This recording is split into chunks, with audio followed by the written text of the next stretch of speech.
Brought to you by Bowlersmart.com. Trusted by bowlers around the world since 2004. By Lightning Strikes Bowl, home of Bowlers Mart Pro Shop. By Platinum Ford, drive the difference. By Fire Lake Bowling Center, 24 state-of-the-art lanes. By True Grit Coatings, drive on our passion. By Road to Grip, king of them all. By 900 Global, striking worldwide. Good morning and welcome back to the Beef and Barnsley Show, a special Friday edition, but we thought it better to wrap up the Tournament of Champions than talk about it halfway through. I am, as usual, Barnsley, joined by the inimitable Beef Stew. How are you this morning? Yeah, what's going on, guys? A bit of a weird deal with timings and when Chris is available and when he's not available. So hopefully a few guys will find us. We had a bit of a mare this morning also. So hopefully people aren't waiting on the other live stream. Yeah, that's on me. Most of this is on me, to be honest. So I have to go to the airport, pick up Ryan. The timing is, So, well, hopefully we will find some people. So anyway, I almost think that the most exciting part of the ToC was the 10th frame of the position round. Whoa. It got crazy at the end.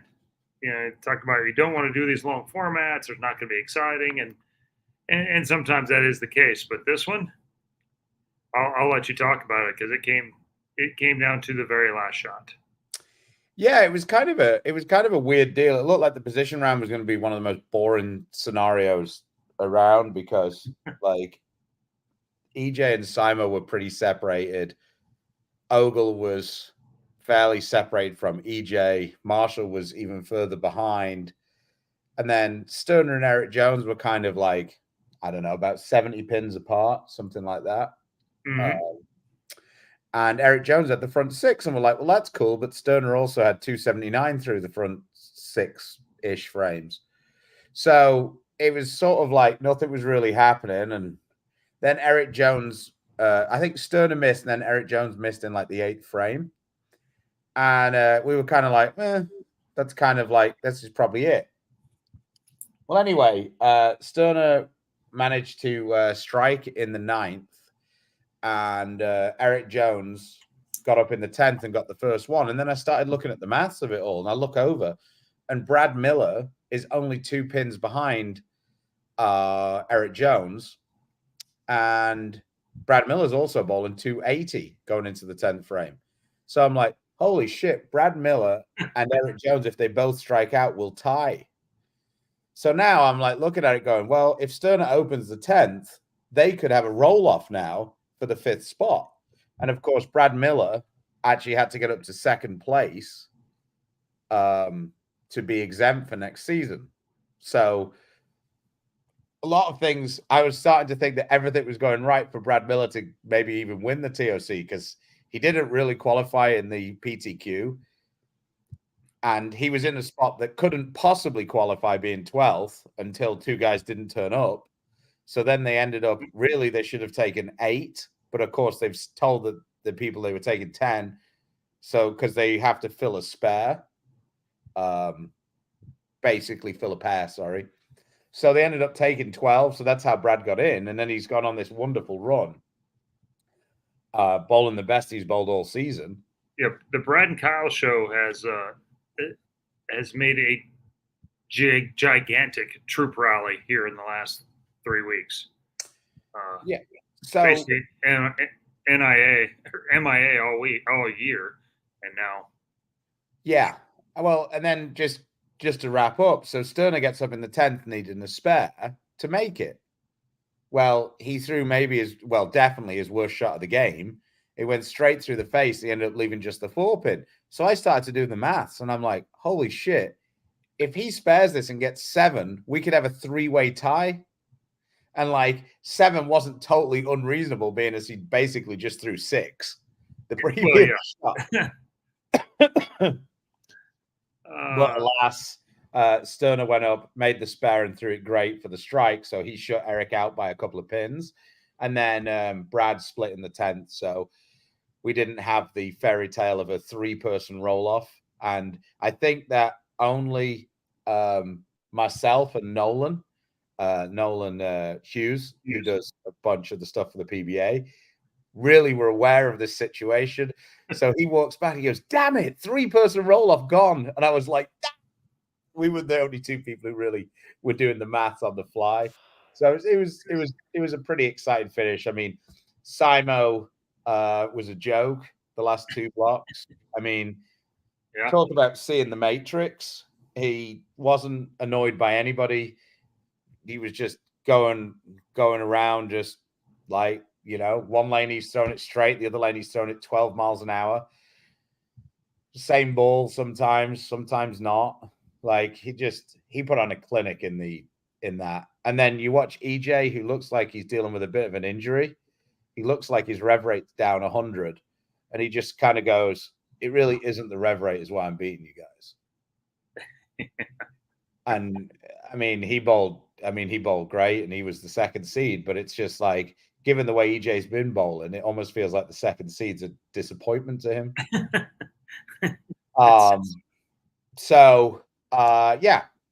Matt Ogle bowled great for the 2nd year running. I think he was the 3 or 4 seed last year. So he definitely likes this place. Overall, I think it's a pretty solid show. Marshall Ken making his umpteenth show of the year. He's bowled great all season. A nice bounce back after a couple of rough years. And then Sterner making it, that man who just is there at the majors. He's very Ryan Schaefer-esque, I think. Nobody would pick him at the start. I'm just saying, nobody would ever really pick Schaefer at the start of the week to win. But he just made a ton of shows in those big tournaments. And Sterner's a bit like that. Like, nobody goes, "Oh, this is definitely a Jason Sterner week," but he just bowls good in those long format events. He keeps the ball in play, makes a bunch of spares, and he just bowls good. Doing pretty well, mate. We had one up here. You were throwing a black spare ball, but I don't think it's. No, it was the striking against breast cancer one.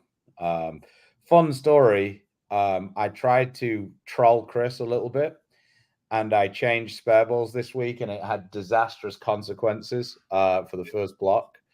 And I ran back to my black one like a little bitch.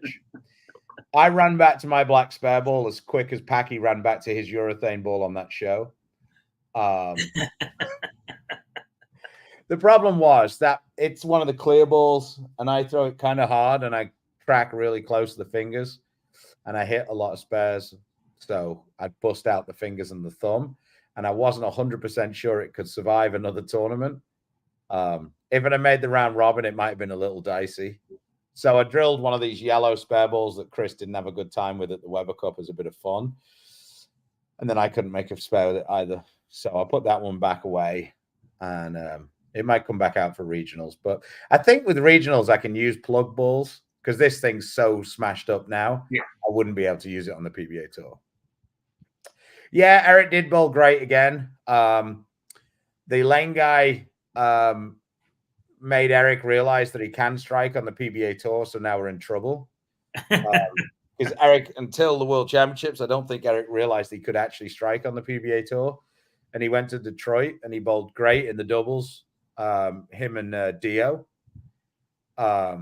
They finished a massive game to make it in the doubles because I was actually crossing with them. And then ever since then, Eric's been bowling like the bowler that we see in the region all the time. He looks way more confident. He looks like he's 6 inches taller, walking around, and he's pretty. And he is a big kid, actually. Yeah, he's like 6'3". He's not small. But guy. He didn't really have that aura of a guy who was 6'3" early on. He's also 19. Yeah, no, 19. That's a little scary.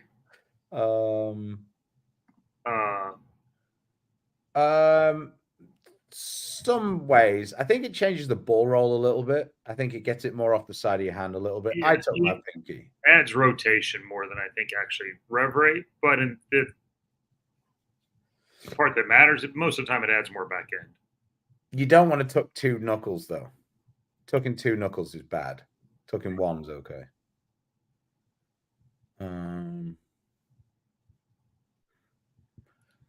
That's a good question. That's a good question. I actually I'm not don't sure have which guys are eligible. That's the trick here. If this is Dio's official first year, maybe Eric Jones also. Yeah, so I'm not exactly sure who's. We've talked about this a little bit. My personal feeling is your rookie year should be the first year you're exempt, which then last year would have helped it make more sense because there wasn't very many rookies or maybe any. But then this year you have Dio, who wasn't exempt, is now, has a title. So yeah, then it would look silly to not have. Oh, the guy that won a title hasn't been a rookie yet. So there you go. That's why you have to think it all the way through. Sometimes he shuts his own idea down as he's talking about it. Yep, pretty much. Yeah. So hey Adam, nice to see you. A long time, too long. Like for me, about 30 years. Since I was 7, so more than 30 years. Almost 50.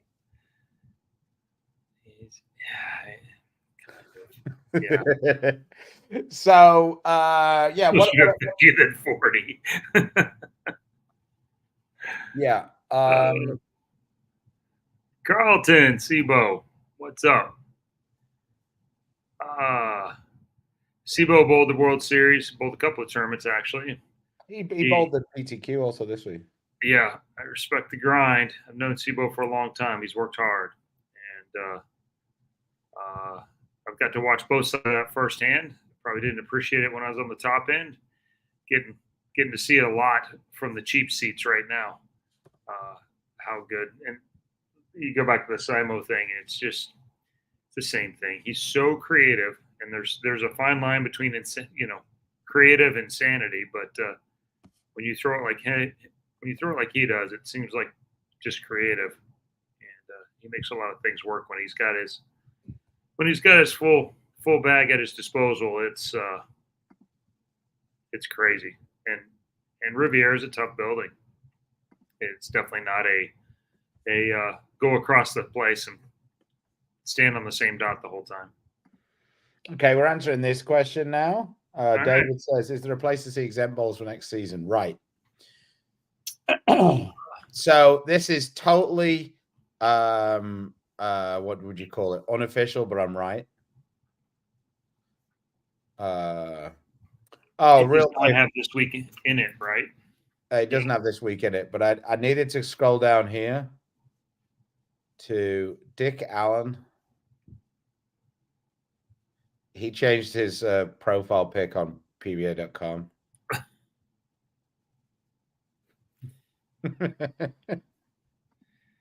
He's crazy. He's low key and sometimes not so low key. One of the funniest guys. So, from my best understanding of what happened, AJ Chapman is going to be 43rd. He is in. And per the people in league back at home last night. He was watching it, and pretty much everything fell the way it needed to fall. What happened? The couple of things that happened, because I was obviously on the other side of it, because Nathan is my buddy. Mm-hmm. Not that AJ isn't, but like Nathan. Right, you bowl league with Nathan. Yeah. Yeah. Nathan got screwed a little bit. Coming down the stretch. Well, Jesper took a Hail Mary and bowled 290 the last game, and that's what saved Chapman. I didn't know that. Yeah. So Chapman was finished. So Chapman didn't add any points this week. So the number is his number. 55-20. And I believe that Nathan is 54-90. So Nathan is 30 points behind him in 5,500. That ain't very many. And it actually would have been like 22 and a half, but Nathan tied with Prather. So yeah. So Zach Tackett is out. I'm safe. Eric Jones obviously safe. Kaiko went around me by I think 12 points. Really? Butters is safe. Rash is 42nd. Nathan's 44th. Matt Sanders is in. DJ's done. Martel didn't bowl. You're done. Cortez didn't make it through the PTQ. Sherman made it. It says he bowled 7 events, but considering 5 of those were at the World Series, that means he bowled 8 events. He bowled like basically 3 times. So he made it, and that was about it. So there are some pretty solid players who didn't make it. So if we were to go down just quickly, Nathan's the first one out. Then it'll be Martel, DJ, you, Cortez, Virgos, Purchase. Nick Pate didn't make it. Kevin McCune, coming off winning a major last year, didn't make it. Francois Lavoie, 2 US Opens and a ToC. Darren Tang, Sean Maldonado, Dick Allen, Wow. Wes Malott. Where did Trevor Roberts have to finish? Cross with him this week. He was having a pretty good week, but it's far enough back. He would have had to finish about 6th or 7th, I think. Yeah. He bowled good, but he didn't have that kind of look. Ronnie Russell's not making it. Thomas Larson. But there you go, Brad Miller. Brad Miller got way up there. So Brad Miller ended up being about 500 points short, I would think, give or take. Yeah, after a miserable start to the season. Simonelli, obviously no. Thomas Larson, no. And Larson's been hurt most of the year. Yeah. So the first tournament of the year, and it never really. It's still not right. He was a couple of pairs away from me, and not where you're really watching, but you're seeing it. And you're like, it's still not. He's just not healthy. So. Yeah, I mean, he ended up staying on his league team. I think this is a little bit of the. I mean, I'm going to say problem just because, for want of a better description, this is a little bit of a problem with the PBA League when you don't have it like the managers are too in tune with the players or whatever. Like if that was an outside body running the team, Thomas wouldn't be on the team because he's not. Like Dave Kroll right now would be a better solution for them because he's healthy. Yeah, he's available. Whereas a lot of sentiment has come into it. And I'm not saying that that's necessarily a bad thing, like whatever. But at the same time, that's part of it. I don't know that a lot of teams would have stayed the same if you had somebody who was managing it who wasn't necessarily super invested in the players, like just looking at the raw data. Like, I don't think a lot of the teams would have stayed the same. Like Kroll not getting in, Sean Lavery not getting in. Like when we had opportunities to change teams, I think that in the end, people have like opted for let's do the right thing rather than, let's make our teams significantly like bring in a player who's more hot. That could help you. Yeah. Yeah. And now we look, our team looks a little bit silly, but because we did drop Cal Sherman, who hadn't been at anything all year pretty much. And now he's both fantastic at the World Series and in this week, but there's no way to know. And the whole, I feel spurned thing. Well, he wasn't really forthcoming with where he was at with his injury, and he didn't know. And so it was hard to know if he was going to be able to bowl these as well. Kudos to him. This is why he is drafted every year and why he's been a keeper for a long time, because he's capable of doing things like he's done the last month for a while when he's healthy. Just nobody knew, and the communication wasn't real strong. So had it been better all the way through, I think things probably would have been different. Yeah, and the other thing as well is like the league is just a totally different scenario in my mind to bowling every week. Yeah. Like if you like scroll through some of the stats, like you'd be very surprised. I mean, we can just look at it real quick because obviously that's we can have a real look at. Let's look at those Stu strike stats just one more time. Well, we can, but no. What I was actually going to say was, well, you were exempted this year in the league. You guys are locked in for not getting a bye right now, or is there still a scenario where you can get a bye? No, we had ball in hand. If we went win-win, had we beaten you in the last match, there was still a scenario, albeit very much a long shot. But all I really would wanted to kind of focus in a little bit on is just like how it isn't really like there's such a small sample size because you only bowl a couple of shots a week. It's a couple of shots and it's on the fresh, which. Well, it's just perspective wise. Look at, say, Dallas's team here. Frank Snodgrass and Jacob are by far and away their highest strike percentage guys. Yeah. Like, and Jacob is their best clean guy. And Jacob's been bowling, relatively speaking, to how he's been the last 5 or 6 seasons, awful. Yeah. Yeah, he barely stayed exempt. And then if you look at their team. Top 8 guy for the last half a decade, easily. You would think that Jake Peters, he's been bowling really well, and you'd think that bowling on the fresh would, like Maldonado struggling on the fresh doesn't really, you don't go, no way. Right. Like, but Jake Peters is a guy you would associate with being great on the fresh. Mm-hmm. He's got one of the lowest strike percentages on the team. Like, look at Akron. Akron drafted Dick Allen because they wanted somebody who would be good on the fresh. Dick's 47% strikes. Like Akron's clean percentage, man, they must split a ton because they're not bad spare shooters.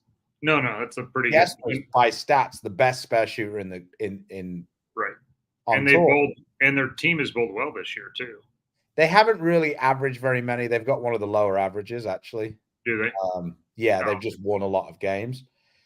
But then, like, this team, like Kevin Williams, has struggled a little bit.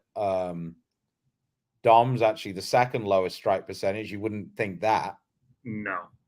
Belmo's striking 70%. This is an interesting team. By far the best team this year, I think, has been Las Vegas. Like, consistently bowling good scores and doing well and whatever. Just like we predicted, right? Team ticking time bomb, if I recall. That was the... Yeah, but at the same time, they had like together. 5 players who were in the top, Rash is their worst player by points, like of the guys who've been bowling every week. Yeah, which means you have everybody's exempt and everybody's had a solid year. Yeah, but Andrew Anderson's been bowling absolutely fantastic. 74% strikes. He's been unbelievable in the league for sure. And then just which you would expect, it's another guy you expect to bowl good on the fresh, but even that 75% on some of those weeks is that's ridiculously high. It's a huge ask. And then like Justin Knowles, who he's bowled well, but he's averaging like 28% more strikes than Simo. Huh. And like he's 10% better clean wise as well. Wow. Like that's what I'm saying with these stats. It's just like, like your teams were in with a bye. You and DJ. We've smoked and mirrored a lot of things. Our clean percentage, I think, is fairly solid, but we don't strike a lot. No. I mean, outside, Marshall and Packy are, above average, basically. Yeah. Packy's been pretty good for us in the right spots. And they both have been. But Yeah. And then like you look at Timmy's team, like Praith is barely striking at all, like 50%.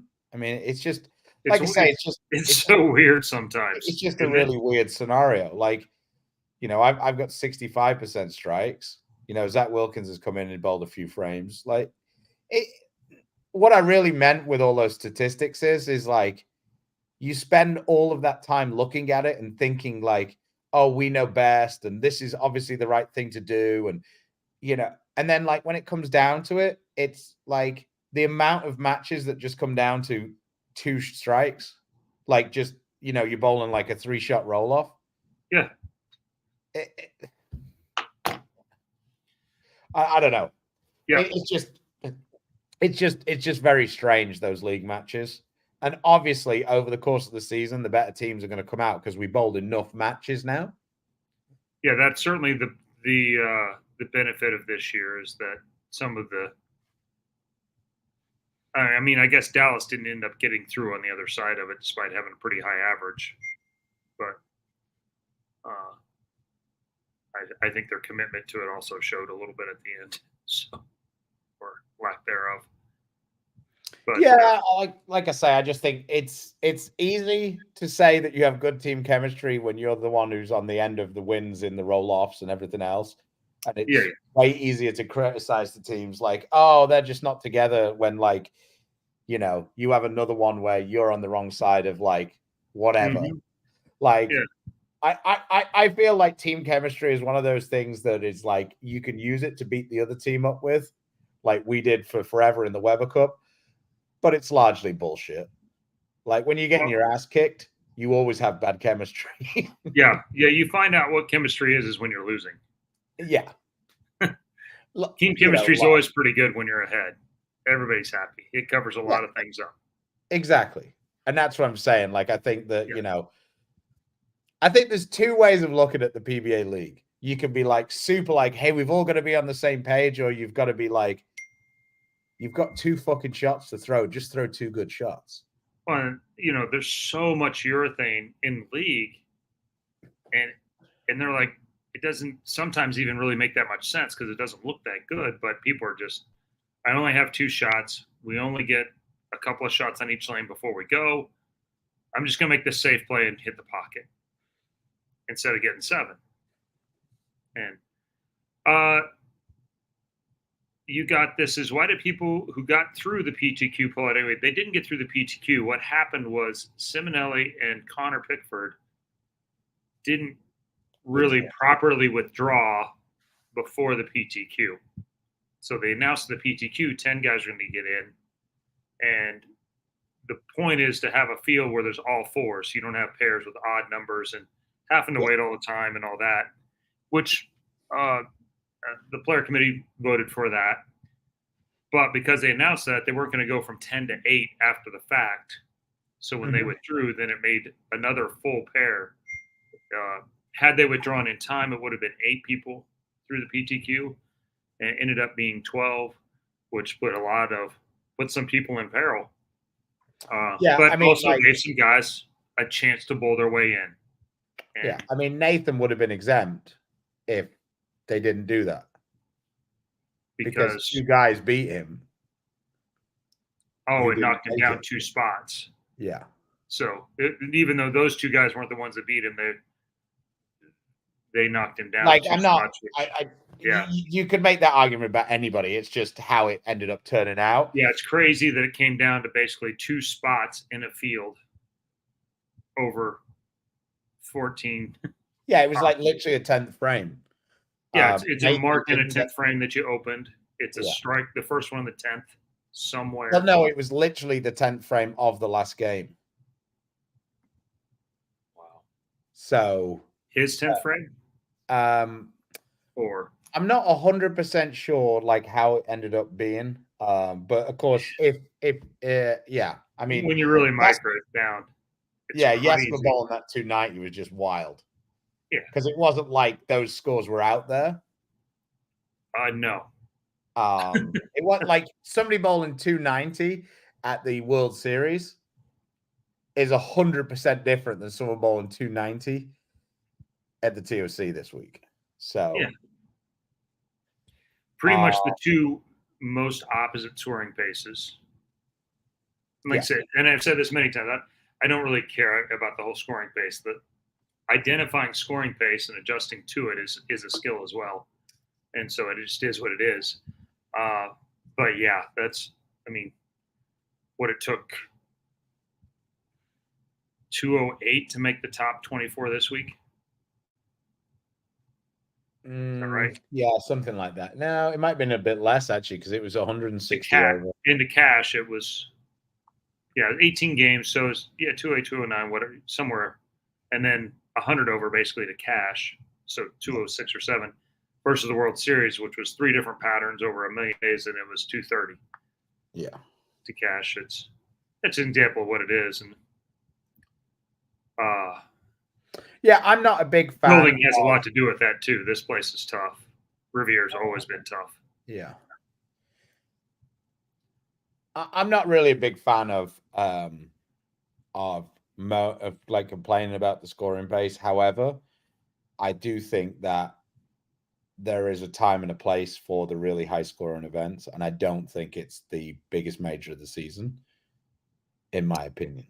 Yeah, I think if you had it to do over, and I think that even the people who were in charge would have probably, the ToC generally is a little bit softer pattern, although it has not been in recent times here. Yes.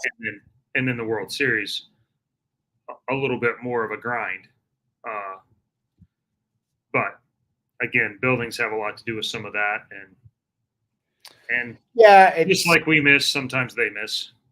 What's done is done. Yeah. I think that players were more appreciative of the challenge this week than in Detroit.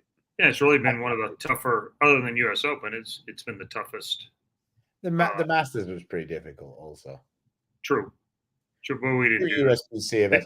Basically, we didn't do either one of those events. So. I was about to say, I think that the World Series being the week before this event also affected the scoring pace a little bit. Yeah. If we'd have got from the Masters into this, it would have been a little different. Someone says, what's the format of the tour trials? They're bowling in 5 different bowling centers or 4 different bowling centers? 4 centers, 2 blocks each day. I believe it's 5 games or 6 games each block. It'll be 1 squad, and then each day you'll go to a different center, bowl in a different pattern, and then at the end, 12 guys will get through.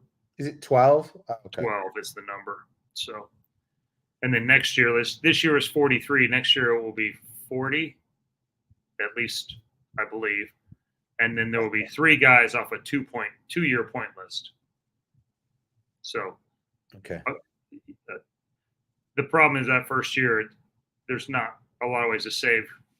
There's not a great way to do it, but and maybe we could have done it this year. I don't know, but So there'll be guys that if they bowl good this year and struggle next year, say Kevin McHugh, he would have enough points from the year before to be okay. Yeah, isn't that the truth right there? Mm-hmm. See it in every sport.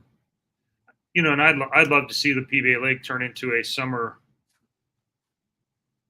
series event, kind of, where we, maybe we bowl in a few different cities and over a 3 or 4 week period have a Swedish league type thing, which is Stu's bowled in it way more than I have. But I have actually never bowled in the Swedish league. Really? 8-person teams, 4 doubles. You bowl 4 games and you bowl each team. And then they have like the points for the each game, head to head. Yeah. So, pretty cool. A lot of stuff going on, and they have software that actually updates it frame by frame. So I watched the youth guys do it last year in Sweden. They took some of the U.S. kids over and bowled some of their boys and girls and all. It was I found it fascinating. So we got our first super chat. Thanks, Chris. Let us know what your question is. Real funny. I was sat with Magnus last night, the Lane Talk guy.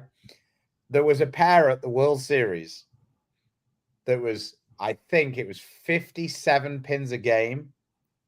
better on the left than the right for Scorpion. On Scorpion, on 51 and 52, the lefties averaged 268.7. That pair does suck. But they averaged 269.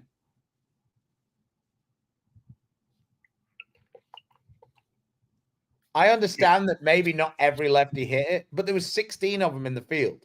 Right. And they averaged fucking 269 on that pair. Yeah, and the left lane on the 51 basically just doesn't hook down lane. Well, then, fast forward, Marshall was the second seed, or the first seed, whatever. That was the pair he had to bowl Jesper on. So, yeah, Jesper beat him by 1 billion total, but Marshall ended up getting a couple of pretty fortunate Brooklyns or whatever to extend the match and won. And Jesper beat him by like 200 pins on total. Well, yeah, he was supposed to. The righties were averaging 70 pins a game less than the lefties on that. That's basically what the whole arena used to be before they replaced the surface over there. So I don't know if it was 57, but it wasn't far from it. They used to beat us like a drum over there on that side. Well, we appreciate it. Thanks, Chris. But yeah, so that was my Magnus produced the graphs where you can see the lefty scoring base, and there's about a gap of about this big between the lefties and the righties, like across the house on every pattern. It was just kind of fun to look at it. Who's a front runner for Player of the Year? Well, right now, I think it is EJ. Yeah. But if Simo was to win here, then you would have 3 people who had a major and a regular title going into the playoffs. So Kyle Troop has won the playoffs the last 2 times. If Kyle Troop made it a 3-peat in the playoffs, he could have a. Would that be? I mean, do I think that Kyle Troop's more better than EJ this year? No, obviously not. Like, the points list doesn't really lie. But at the same time, he won the hardest major to win, the US Open. Now, you could argue that maybe the World Championships was the hardest major to win for a right-hander. But Kyle would have won that, and he would have beat EJ in a final. Yeah. Well, in fact, he would have beat EJ both finals, right? And I think it's a lot about perspective. So, a guy like me respects the points because it talks about the whole body of work, even the weeks you don't bowl great, and how well you play when you don't have your best. And so I respect the points a lot, but a lot of people are like, winning is winning. And if you win the most. Yeah. Yeah. I mean, it's important. It's the biggest. Ultimately, it's what we're all judged by. And by the same token, if Simonson was to win the ToC, say Simonson beat EJ in the final of the ToC, right? And then he gets the playoffs, and then he doesn't get Player of the Year. I think Simo would be able to say, "Well, this is fucking bullshit." Now we're worried about being consistent every week. But last week, when I was in the top 10 every week, you picked EJ because he won the most. Now I've beat him for both times on TV. He only beat me once. That's a really interesting argument, isn't it? Yeah. And I won more times. So which one is it? Make your fucking minds up. Yeah. Is it every week? Is it who wins most, or is it personal? So that's at that point. Because at the same time, the previous year, you could argue that Simo won 2 majors. Now Belmo ended up winning 5 times. Right. Well, which was better? There aren't many people in history who've won 2 majors in 1 year and not been Player of the Year. I think 0. No. So, I mean, at the same time, is he a victim of circumstance? I would say yes, because I don't necessarily. I think that Belmo put up a pretty good case to be the Player of the Year that time. And I voted for EJ last time. But if you were talking about the last 3 years, you could argue that Simo's been the best player for the last 3 years. Yeah. And he won't have won Player of the Year in any of the years. So, I mean, it's quite interesting, I think. I resemble that But remark. if EJ wins 2 games on Sunday, it's all for night because he'll be player of the year Yeah. because he'll have won back-to-back majors. Right. And there's And almost nothing that Bill could do to probably climb back into that at that point. well, I personally don't even think Bill's in it anymore. And where's he at points? Is he he's still second? He Right. might be, but I just If he won the playoffs again, then would that flip it back around? only if the other guys didn't. I mean, Just for fun here. Yeah. Kristen Stu, does Dominic Barrett still play bowling? Well, I have his shirt right here, so yes. Okay, there you go. Hello, he might have. Yeah, I mean, Bill's in second. In between pints. Simo's going to probably go, well.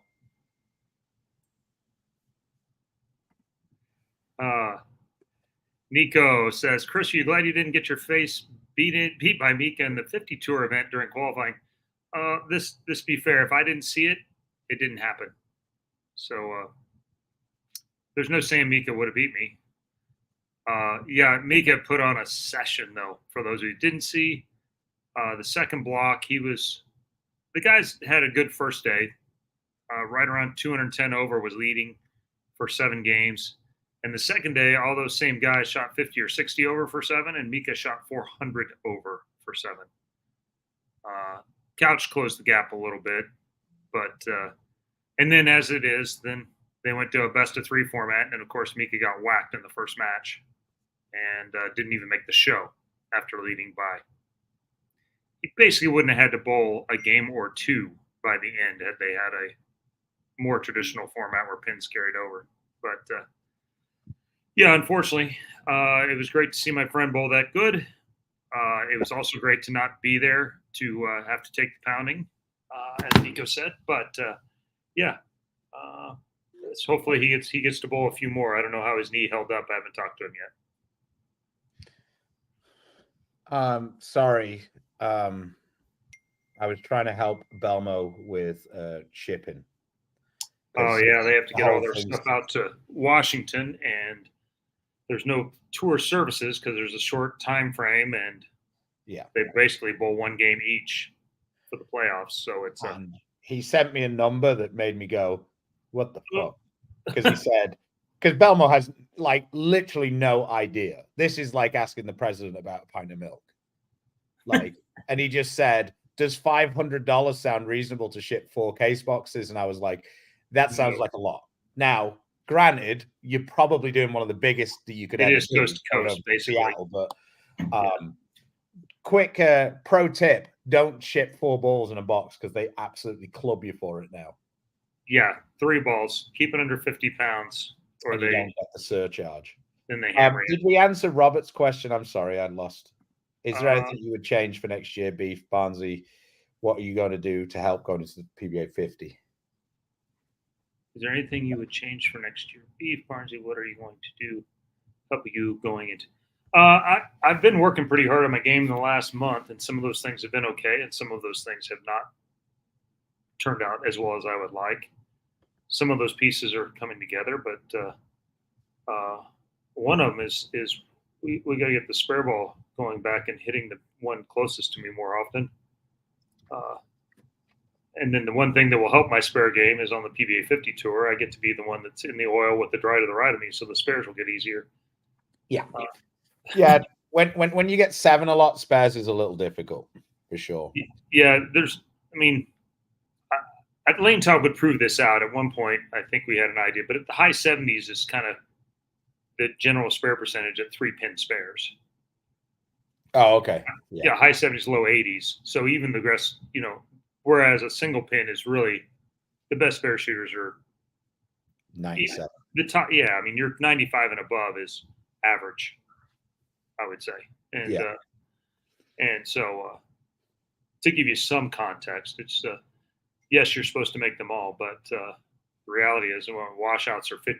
So the best way to be a better spare shooter is the Walter Ray theory. If you hit the pocket every time, you'll get better. Yeah, and it's kind of amazing, like how much you can convince yourself you've got the wrong ball shape just not for spares, but just in general. Like you can convince Mhm. yourself you've got the wrong ball shape, and if you just take a deep breath and you go, let's hit the pocket 3 times in a row and not worry about it, the amount of times you have 2 strikes and a spare is fucking wild.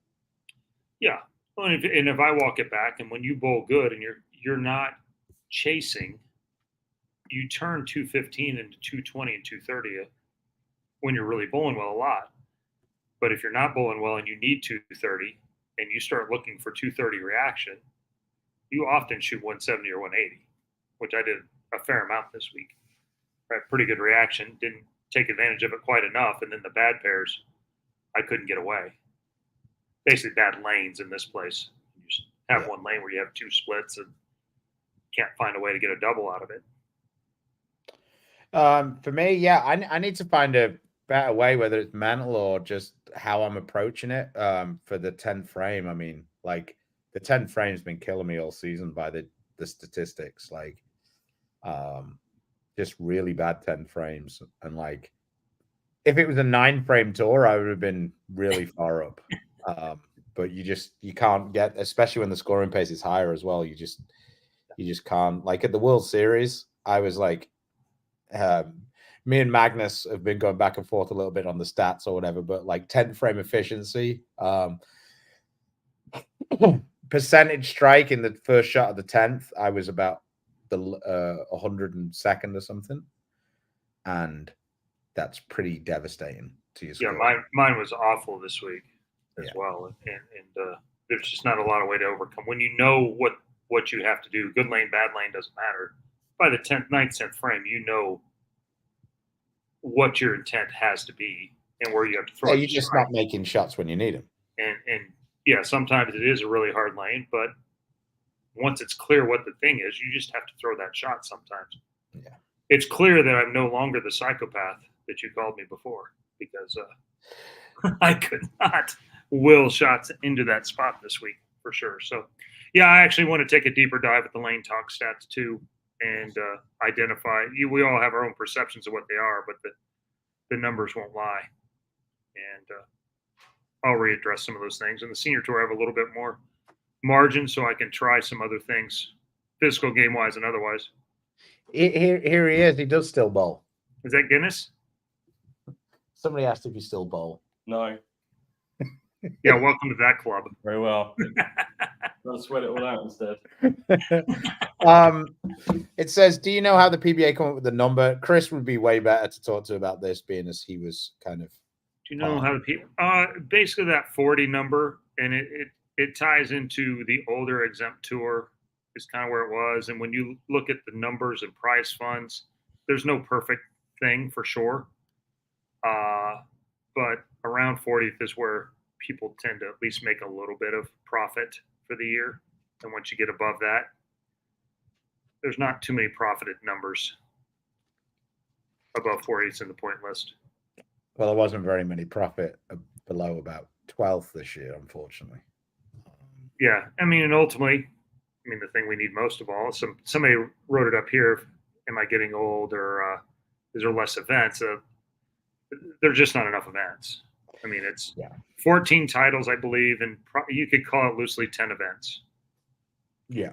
And the World Series is a bigger, a much bigger one event with the 3 smaller, and the doubles was separate. So we count that as maybe 2 that week. Technically, it counts for 5. But, we could really use 4 to 6 more classic events. And that would, much like we were talking about with the league thing, it would let things kind of even out over the year. It would let, give some guys more opportunity, and it would make the prize funds and earnings look a lot better. Jeremy, regular contributor, he says, in Vegas right now, just bowled nationals. Holy shit, did Team Hook. Singles and doubles was soft, especially with urethane. How are people scoring on teams? That has been pretty much the it seems like it feels a little bit like they just flipped the patterns. You're making me a bit anxious now, Jeremy. Because I'm going in a couple of weeks. So yeah. But that's been pretty much all the info that I've heard. That singles and doubles was pretty easy. relatively speaking. And the team was just awful. I think it was Brady Stearns. Is that the kid's name? The kid from Minnesota, really good bowler. He bowled 750 the other day, and they said this is the highest set in team. And I hadn't really been paying attention. I was like, 750. Yeah, it's the highest set bowled the whole year in team. So, wow. Yeah. So, yeah, the teams we've seen bowl well have basically been able to stay to a little further right and stretch the pattern and kind of creates, because the middle is so flat. It's just it's just a lot. Brad did not get exempt. I think he had to finish second, right? Yeah, second. Yeah. Stu, promised you a super chat at the ToC after watching you on 35 and 36 on Wednesday. That pair was awful. Watched it all day. Struggled. 35 and 36 was positively the house shot for me in comparison to 5 and 6 when I bowled them the first block. Slapped them around. So, fun story about my first block, right? I start with 151, and I thought to myself, I think that might be my low game of the season. I'm not sure, but I think it is. And then I bowled 2 decent games at the high end, like open the 10th frame and spared in the 10th frame for like 2-0 and 220. And I made the flip and I bowled 133, and I said, well, that's definitely my lowest game. So, and the fun part of me bowling 133 on that pair was that Simon bowled 269 the game before. Really? Oh, yeah. No, nobody else did, but he did. Right. You did. It sometimes it just hurts more to know it's out there, even if. Yeah, I mean the lane. I was playing way more angle than he was, and like I didn't really have a way of playing the lanes the way he was playing them. And then when I tried to move a little right and use a smoother ball, when I did that, I hit the pocket once, struck, kind of went through the nose, left the 10 pin, made a slight adjustment off it in 2-8-10. So it was kind of, all she wrote. Yeah, 35 and 6 wasn't great. My buddy shot 400 exactly on the soft. Well, yeah, we've all. It was all. Yeah. 36. I bowled on it in game 6 of block 1, and I was further right with a reactive ball than I was in game 1 with my IQ 78 on the right lane. It just I kept moving right and right and right and right in every ball. When if the pocket would have been the middle of the 3-pin where I kept hitting for the 210, I would have had like a 7-bagger, but it was not. So 2 things here. Guys with titles in the last 10 years are going to be eligible to bowl. Yeah. So that's a little bit of the peril taken away from a few guys. And I think that you won't hear that chatter until after August because the tour trials are available. So a bunch of the guys who aren't in are going to end up playing the tour trials. They kind of need to decide how they're going to allow titleists in what order and how that's going to work. Yeah, we're actually having a meeting about that later today. So. Before the tour trials entries are shut out, because I know that the general consensus is they don't really want titleists to be playing the tour trials because they want it to be for new guys to come in or whatever. Right. But at the same time, if you're like really down on whatever priority list they come up with, like part of that will be to get that information out quick. Yeah, definitely. No, I was just really talking about to Darren's case. But yeah, because it matters for a guy like me. Okay, I'm on the outside. I have 19 titles. Well, if you prioritize titles, I'll get in every week as one of the top guys.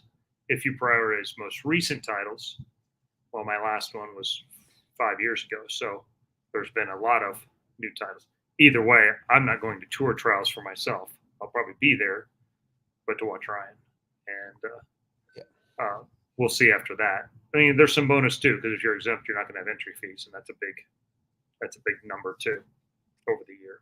But yeah, I mean, the bigger thing is for a lot of those guys is to be eligible for teams and be eligible and to get into the, if a guy like Chapman had missed without a title, he would have to go to tour trials to get in, or he'd have to pull PTQs the whole year.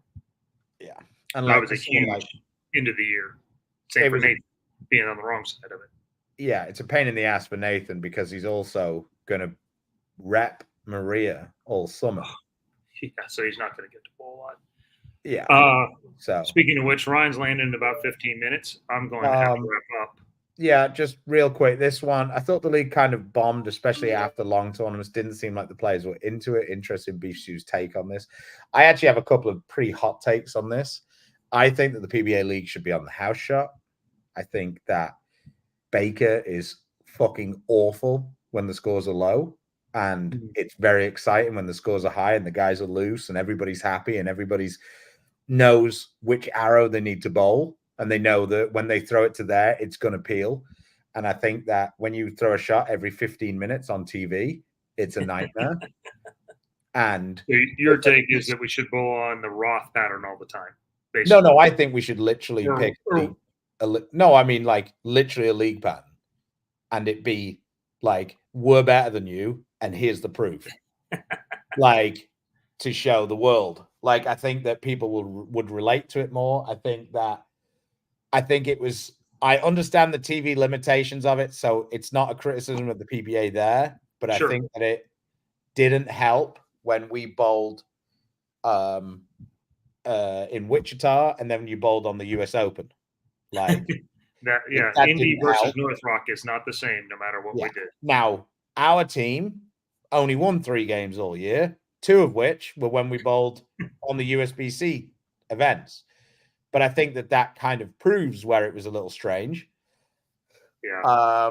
Because we were the worst team this year. We had the lowest average and we won the least games. Yeah, and we've gone through the Weber Cup as well. We've had ones where they're difficult, and it's a different kind of thing. And I understand guys want to see grinds and those kind of, but it's not fun. We don't get a lot of warm-up shots, and getting 5 people to figure out where to play is difficult at best.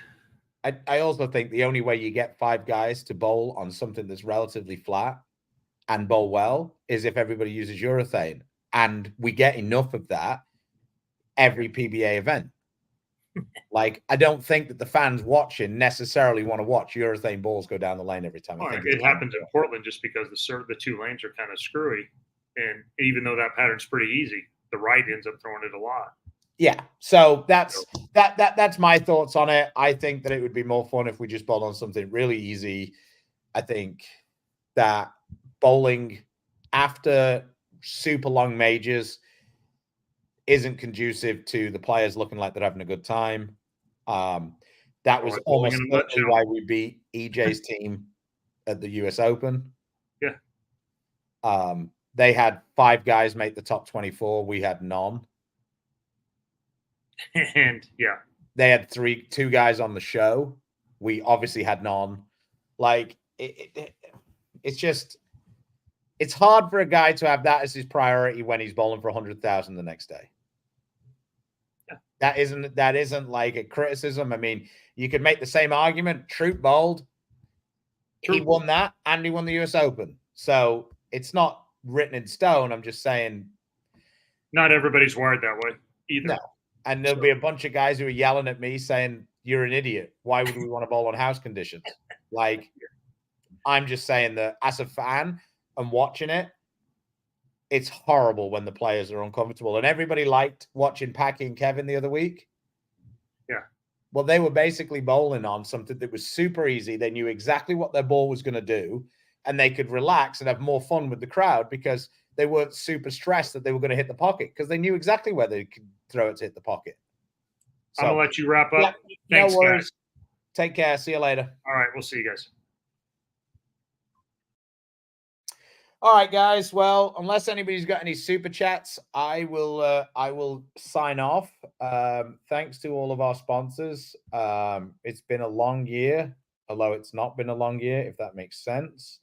We bowled not that many events, but it feels like a lifetime ago that we bowled the first event in Wichita.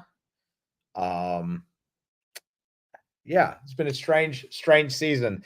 The new urethane balls have definitely changed the playing environment. I think that they've actually helped the right-handers because you just don't use them for as long, and the spot that every right-hander uses them in kind of really breaks the lane down pretty good to change into reactive. So yeah, it'll be interesting to see how that goes going forward. Got a pretty busy regional schedule coming up in the Southwest region for sure. We have a regional, I think, almost every weekend in May. So I am probably going to be off to Shawnee next weekend to go and see our friends over at Fire Lake Bowling Center. But yeah, with that, we have the Hall of Fame dinner tonight. Steve Jaros, John Weber, Bob and Bill Chrisman, and Tom Hess are going into the Hall of Fame. So it'll be fun to go and celebrate them.